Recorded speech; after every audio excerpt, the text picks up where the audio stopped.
সাধারণ মানুষের কাছে হাওয়া কোন দিকে, এদিকে ওদিকে কোন দিকে, খোঁজ নিতে আমরা এসছি। আজকে আমরা হাওড়ার একটা অংশে এসছি, সেখানে সাধারণ মানুষের সঙ্গে কথা বলবো।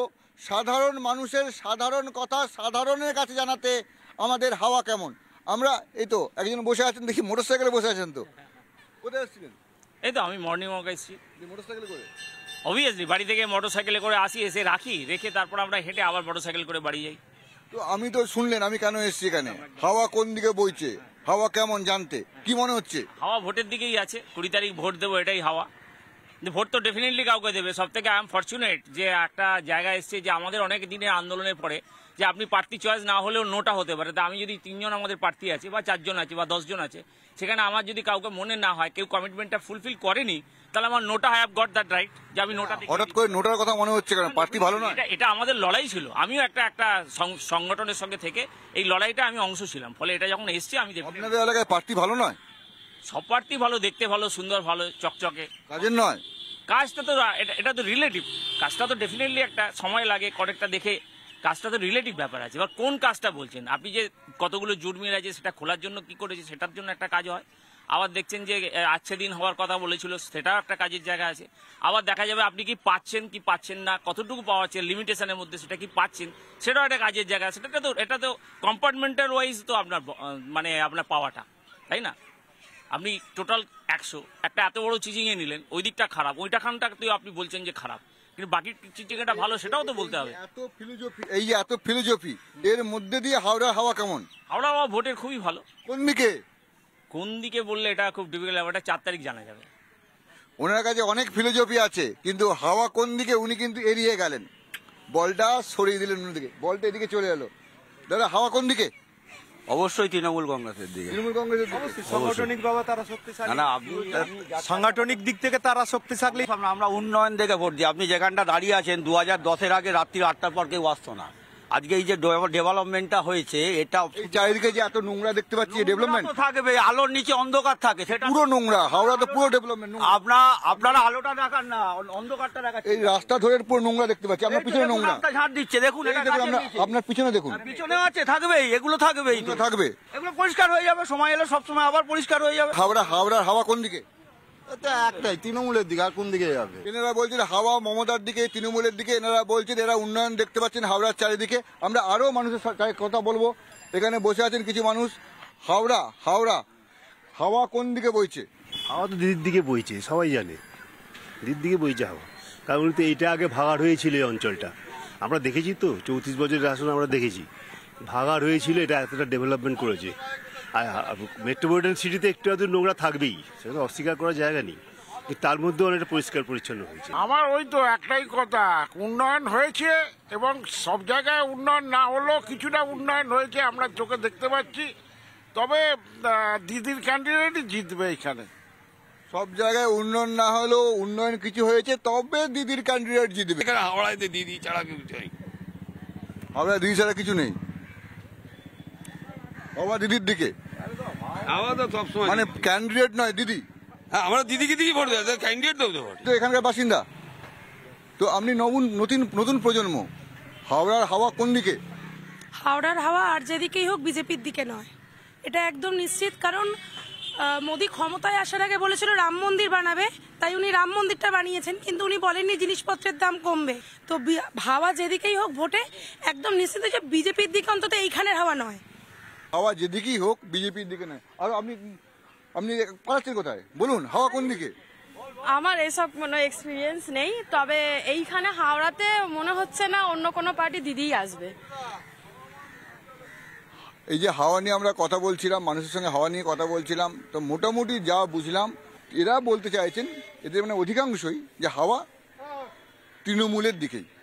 হাওয়া কেমন নিয়ে আমরা প্রতিদিন আসছি আর প্রতিদিন বিভিন্ন জায়গায় যাচ্ছি। আজকে আমরা এই জায়গায় হাওড়ার এই ডুমুর জেলার পিছন দিকে এসেছিলাম, সেখানে সাধারণ মানুষের সঙ্গে কথা বললাম। এই অঞ্চলের মানুষ বললেন হাওয়া একমুখী, দ্বিমুখী, বহুমুখী নয়। সাধারণ মানুষের কাছে হাওয়া কোন দিকে, এদিকে ওদিকে কোন দিকে, খোঁজ নিতে আমরা এসছি। আজকে আমরা হাওড়ার একটা অংশে এসছি, সেখানে সাধারণ মানুষের সঙ্গে কথা বলবো। সাধারণ মানুষের সাধারণ কথা সাধারণের কাছে জানাতে আমাদের হাওয়া কেমন। আমরা এই তো একজন বসে আছেন, দেখি মোটর সাইকেলে বসে আছেন। তো কোথায় আসছিলেন? এই তো আমি মর্নিং ওয়াক এসেছি। মোটর সাইকেলে করে? অবভিয়াসলি বাড়ি থেকে মোটর সাইকেলে করে আসি, এসে রাখি, রেখে তারপর আমরা হেঁটে আবার মোটর সাইকেল করে বাড়ি যাই। তো আমি তো শুনলেন আমি কেন এসেছি এখানে, হাওয়া কোন দিকে বইছে, হাওয়া কেমন জানতে কি মনে হচ্ছে? হাওয়া ভোটের দিকেই আছে, 20 তারিখ ভোট দেবো, এটাই হাওয়া।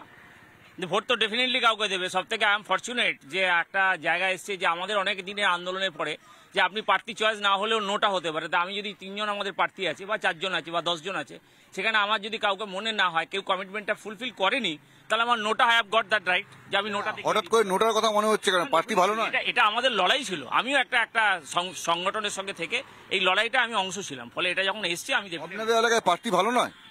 সব প্রার্থী ভালো, দেখতে ভালো, সুন্দর, ভালো, চকচকে। কাজের নয়? কাজটা তো এটা তো রিলেটিভ।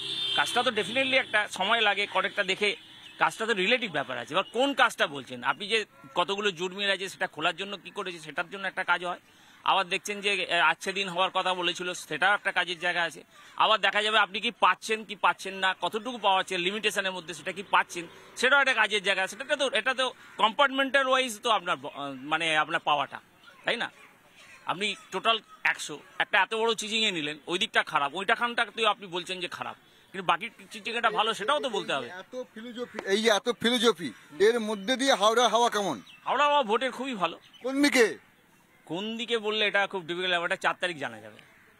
ওনার কাছে অনেক ফিলোজফি আছে, কিন্তু হাওয়া কোন দিকে উনি কিন্তু এড়িয়ে গেলেন, বলটা সরিয়ে দিলেন অন্যদিকে, বলটা এদিকে চলে এলো। দাদা, হাওয়া কোন দিকে? অবশ্যই তৃণমূল কংগ্রেসের দিকে। তৃণমূল কংগ্রেসের দিকে। সাংগঠনিক ভাবে তারা শক্তিশালী। না, আপনি সাংগঠনিক দিক থেকে তারা শক্তিশালী। আমরা উন্নয়ন দেখে ভোট দিই। আপনি যেখানটা দাঁড়িয়ে আছেন 2010-এর আগে রাত্রি 8টার পর কেউ আসতো না। আজকে এই যে ডেভেলপমেন্টটা হয়েছে, এটা এই চারিদিকে যে এত নোংরা দেখতে পাচ্ছি, ডেভেলপমেন্ট থাকবে, আলোর নিচে অন্ধকার থাকে, সেটা পুরো নোংরা। হাওড়া তো পুরো ডেভেলপমেন্ট। আপনারা আলোটা দেখান না, অন্ধকারটা দেখাচ্ছেন। এই রাস্তা ধরে পুরো নোংরা দেখতে পাচ্ছি, আপনার পিছনে নোংরা ঝাড় দিচ্ছে, দেখুন এই দেখুন, আপনার পিছনে দেখুন, পিছনে আছে, থাকবেই, এগুলো থাকবেই, থাকবে, এগুলো পরিষ্কার হয়ে যাবে, সময় এলে সবসময় আবার পরিষ্কার হয়ে যাবে। হাওড়ার হাওয়া কোন দিকে? তো একটাই, তৃণমূলের দিকে, আর কোন দিকে যাবে? এনারা বলছেন হাওয়া মমতার দিকে, তৃণমূলের দিকে। এনারা বলছেন এরা উন্নয়ন দেখতে পাচ্ছেন হাওড়ার চারিদিকে। আমরা আরো মানুষের সাথে কথা বলবো, এখানে বসে আছেন কিছু মানুষ। হাওড়া হাওয়া কোন দিকে বইছে?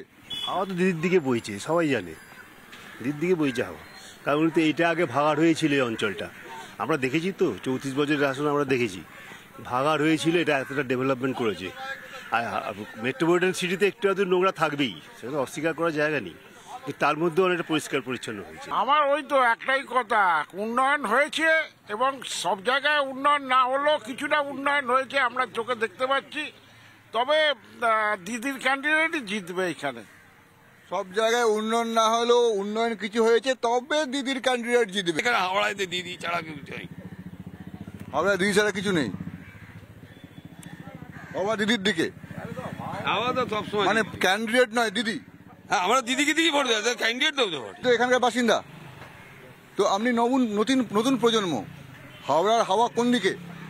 হাওড়ার হাওয়া আর যেদিকেই হোক বিজেপির দিকে নয়, এটা একদম নিশ্চিত। কারণ মোদি ক্ষমতায় আসার আগে বলেছিল রাম মন্দির বানাবে, তাই উনি রাম মন্দিরটা বানিয়েছেন, কিন্তু উনি বলেননি জিনিসপত্রের দাম কমবে। তো হাওয়া যেদিকেই হোক ভোটে একদম নিশ্চিত যে বিজেপির দিকে, অন্তত এইখানের হাওয়া নয়।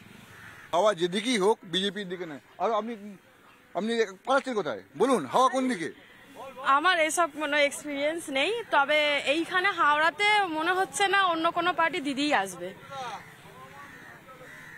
এই যে হাওয়া নিয়ে আমরা কথা বলছিলাম, মানুষের সঙ্গে হাওয়া নিয়ে কথা বলছিলাম, তো মোটামুটি যা বুঝলাম এরা বলতে চাইছেন, এদের মানে অধিকাংশই, যে হাওয়া তৃণমূলের দিকেই।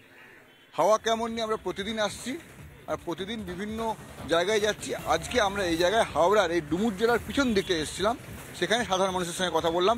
এই অঞ্চলের মানুষ বললেন হাওয়া একমুখী, দ্বিমুখী, বহুমুখী নয়।